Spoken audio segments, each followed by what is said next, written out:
What's the outermost one called? Strong one. The dura mater, The dura mater. And then what's in the middle? arachnoid. Arachnoid.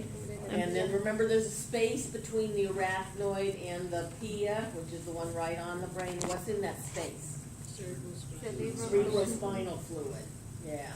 So, know each of those meninges and the spaces, and particularly that one space, the subarachnoid space. Okay, so we're finished with the meninges of the brain anyhow. We'll talk about them when we get to the spinal cord too. But now we're going to talk about the spaces inside the brain. And I don't think we've talked about this at all yet, have we? Okay, so the spaces inside your brain are where we make the fluid called cerebrospinal fluid.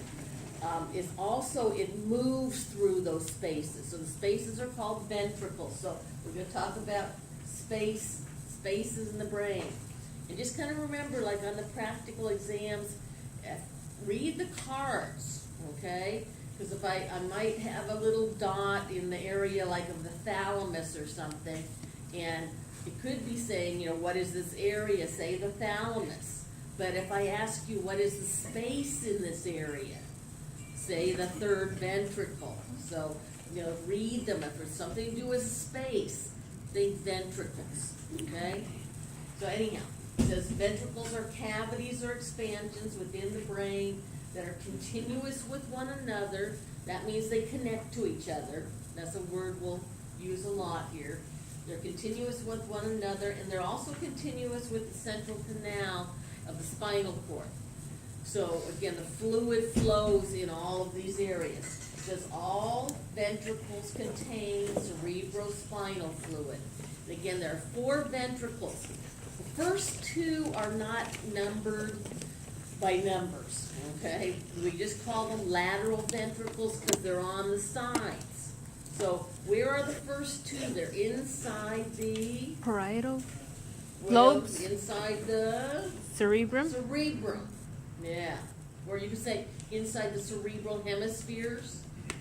You remember hemispheres are just the 2 halves of the cerebrum. So again, the 2 lateral ventricles, it says one in each hemisphere of the cerebrum.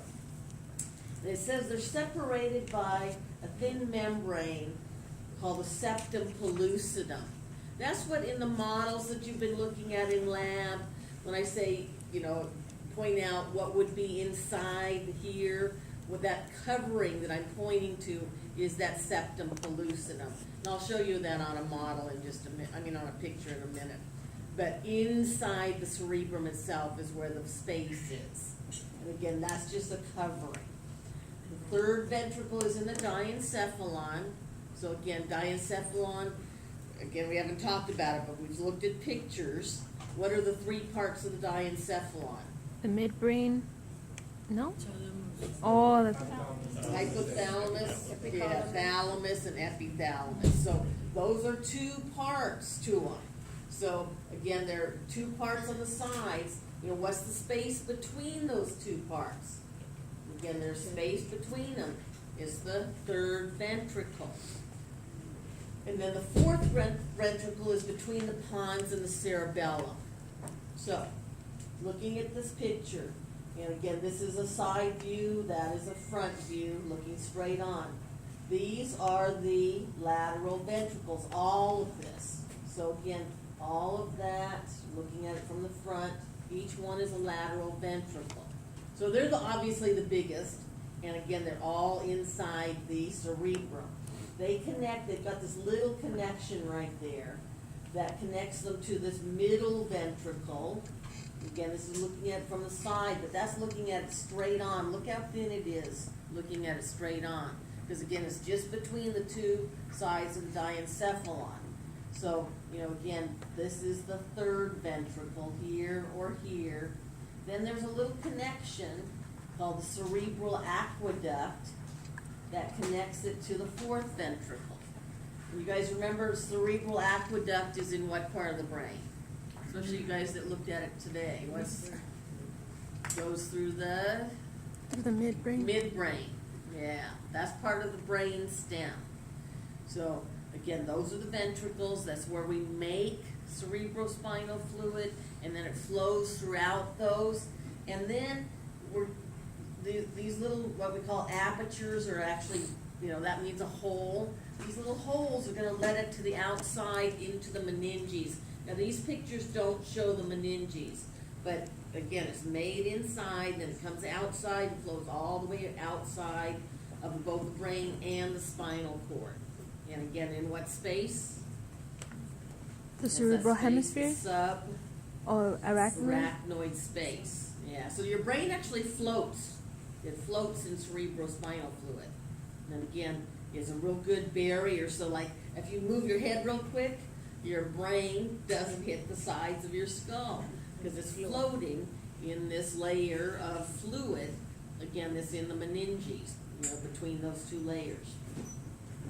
Okay, so cerebrospinal fluid says clear, colorless liquid that circulates or moves in the ventricles and the subarachnoid space.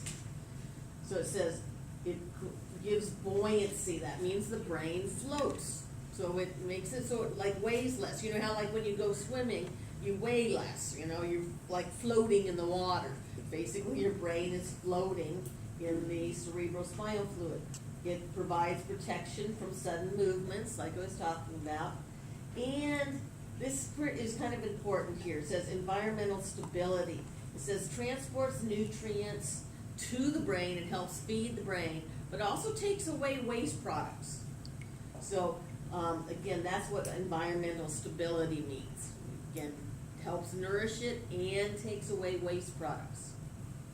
And you make it every day, you make it on a constant basis. You actually make it from your blood. There's a lot of capillaries in the ventricles, and the capillaries, along with some of the neuroglia cells, those what we call them ependymal cells, make the cerebrospinal fluid, and then you reabsorb it. Remember, we looked at a couple pictures. Actually, we haven't looked at that picture yet, but there's what's the fissure called? The longitudinal fissure. In that area, there's a place called the sagittal sinus. Actually, we did look at it, didn't we? Yes, we did. The superior sagittal sinus. Remember this, guys? That area right there is where we take the cerebrospinal fluid back into your blood. And I think I did make you write that down last week. But that's the area we reabsorb cerebrospinal fluid. So, ventricles, again, know where they are and what part of the brain each one's in. Again, cerebrospinal fluid, know what it does.